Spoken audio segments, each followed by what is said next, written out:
미야자키 하야오와 견줄 사람은 앞으로도 없을 겁니다. 애니메이션뿐 아니라 모든 장르에서 가장 위대한 감독 중 한 명.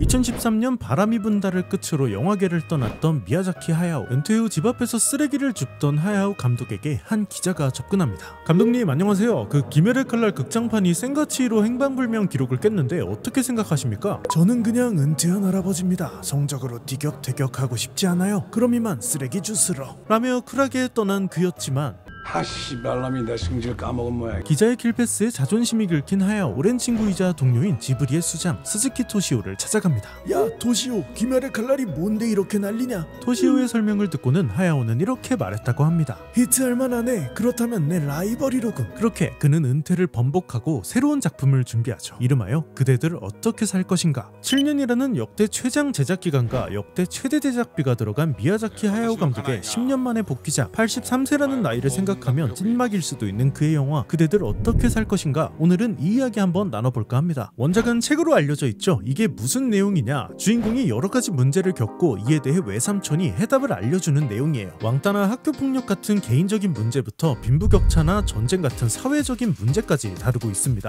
하야오 감독은 이 책을 읽고 기억 속에 묻혀있던 배선에 앗하고 전기가 통하는 느낌이라고 말했다고 합니다. 하지만 반드시 책을 읽을 필요는 없는데요. 영화는 책의 내용과는 관련이 없기 때문이죠. 영화 속 주인공 인생에 지대한 영향을 준 책이라는 설정으로만 등장한다고 합니다. 자, 그럼 영화는 어떤 내용일까요? 사실 공개된 자료가 이 포스터 하나예요. 예고편도 없습니다. 포스터를 자세히 한번 볼게요. 노란색 새부리와 파란색 눈, 몸을 가득 채운 털까지 전형적인 새의 모습이죠. 그럼 이게 새와 관련된 이야기냐? 그렇지 않습니다. 17세기 유럽에서 활동했던 역병 의사라는 썰이 가장 유력하죠. 14세기 유럽 인류 역사상 최악의 전염병인 흑사병이 창궐합니다. 무려 1억 명의 사망자를 낸 전염병. 전역에 펴진 흑사병 치료를 위해 돌아다니던 의사 호소인들이 있었는데요. 그 사람들을 역병 의사라고 불렀습니다. 이 가면을 보면 정말 새처럼 생겼는데 도대체 왜 이런 가면을 착용했을까요? 현대의 방독면의 정화통이 바로 이 새불이라고 보시면 됩니다. 옛날에는 전염병이 냄새로 일어난다고 생각했어요. 그래서 이 새불이 안에 허브나 후추와 같은 강한 향을 내는 향신료를 넣고 냄새를 차단했죠. 근데 흑사병은 사실 호흡기 질환이 아니었습니다. 그래서 치료하다가 오히려 지가 죽기도 하고, 치료라고 해봤자 약초나 피를 뽑는 민간요법 뿐이었기 때문에 오히려 죽음을 몰고 다니는 사신으로 이미지가 굳어졌죠. 하지만 실제로는 흑사병과 역병의사는 등장 시기가 달라 전혀 관련이 없음에도 이 무서운 이미지 때문에 게임이나 만화의 단골 소재로 등장하곤 합니다. 대표적으로 롤의 신지드 스킨과 오버워치의 리퍼 스킨, 그리고 SCP의 49번도 역병의사를 모티브로 했습니다. 또 애니메이션 나의 히어로 아카데미아, 체인소맨이나 신세계 에반게리온에서도 역병의사를 확인할 수 있죠. 이렇듯 역병의사의 이미지는 부정적이고 어두운데요. 하지만 이탈리아에서만큼은 이 역병의사 가면을 전염병을 이겨낸 인류의 상징으로 볼 만큼 그 의미가 남다르다고 합니다. 하야오 감독의 이탈리아 사랑은 유명하죠. 붉은 돼지는 이탈리아를 배경으로 하고 있고, 천공의 성 라퓨타의 군인들 또한 2차 세계대전 당시 이탈리아군의 OOTD를 본따 만들었죠. 또 지브리 스튜디오의 지브리는 이탈리아어로 모래폭풍이라는 뜻이기도 하고요. 그래서 아마 영화에는 역병의사와 이탈리아가 등장하지 않을까 싶습니다. 자, 그럼 무슨 내용을 담을까요? 하야오 감독은 크게 두 가지 주제를 좋아하세요. 바로 평화와 자연이죠. 이 평화를 담은 작품으로는 천공의 성 라퓨타, 하울의 움직이는 성, 붉은 돼지가 있어요. 이 자연보호 메시지를 담은 작품은 바람계곡의 나우시카, 원령공주가 있고요. 여기서 역병의사는 두 가지 다 연결이 가능한데, 일단 평화와 연결해보면 생화학 무기와 전염병, 쌓여가는 시체, 그리고 그것을 보고 있는 주인공의 심리변화. 자연과 연결해보면 전염병을 자연 파괴의 대가, 자연이 내린 징벌 정도로 해석이 가능하겠죠. 하지만 책과 연관 지어본다면 아마 전자,